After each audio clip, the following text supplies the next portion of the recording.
Dans un instant. Quel était le sort des femmes contraintes de travailler en Allemagne pendant la guerre? Avec un film et un documentaire, Théma fait parler le silence.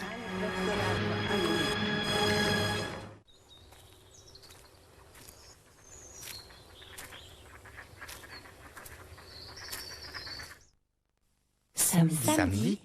So sei es. 1542. Le zèle de la foi conduit l'Église à pratiquer une religion de bourreaux. 1998. Le Vatican ouvre aux chercheurs les archives secrètes de l'Inquisition.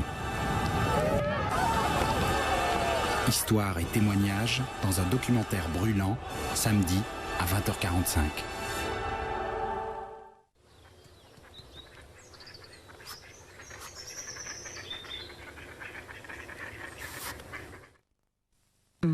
Mardi. Il sera le plus grand et le plus écologique du monde. Avec lui, toute l'Europe aéronautique va décoller. L'Airbus A380, le plus joli pied de nez d'avion jamais fait à l'aviation civile américaine. Check-in dans Théma, mardi à 20h40.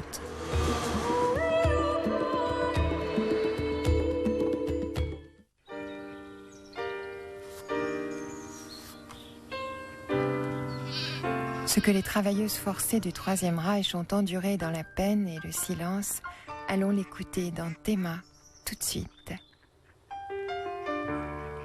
Arte.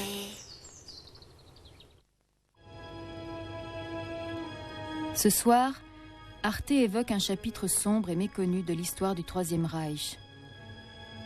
Le sort des femmes déportées de leur patrie et contraintes à travailler dans des conditions inhumaines pour l'économie de guerre nationale-socialiste.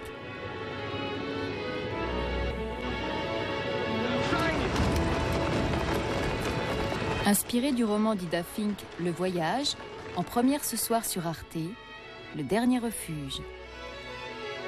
Ce film retrace l'odyssée de deux jeunes juives polonaises qui échappent à la Shoah en s'engageant sous une fausse identité en Allemagne comme travailleuses forcées.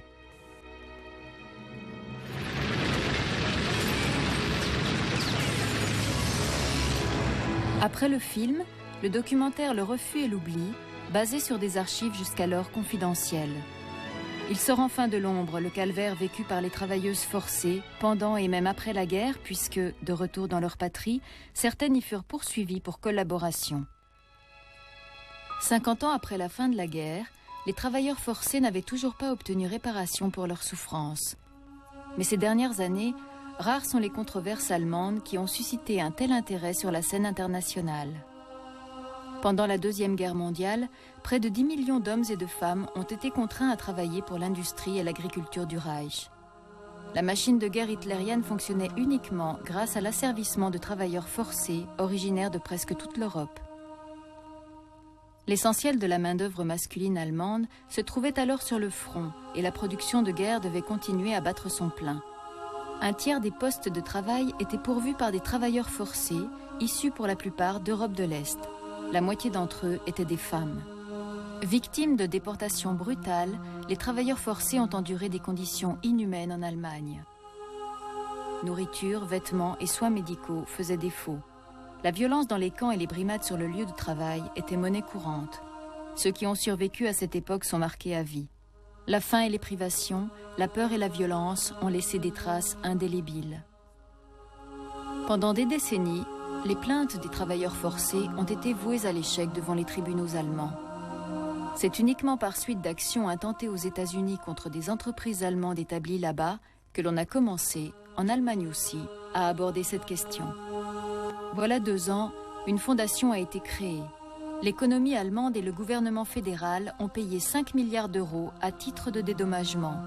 Le reversement aux anciens travailleurs forcés suit actuellement son cours. Mais une compensation financière peut-elle réparer une souffrance infinie? Le travail de mémoire ici aussi est fondamental. Il en va de la dignité de ces personnes. Arte, ce soir, s'attache au sort des femmes, ouvrières asservies, mais aussi femmes abusées et mères déniées.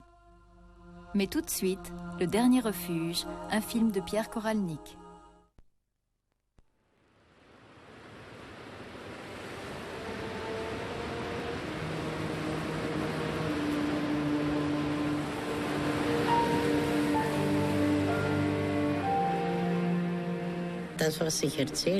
Ce que je raconte est la vérité.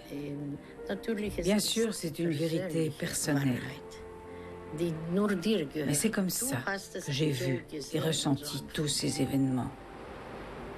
Je me souviens très bien de ce jour de juillet 1941, lorsque les Allemands sont entrés dans la ville. C'était une jolie ville de Pologne, située en Galicie. La première chose à laquelle nous avons assisté ce jour-là a été une intervention sauvage au cours de laquelle 70 personnes qui habitaient la ville ont été tuées. Un véritable désastre. C'est comme ça que la Shoah a commencé, par un beau matin avant que les oiseaux ne se mettent à chanter.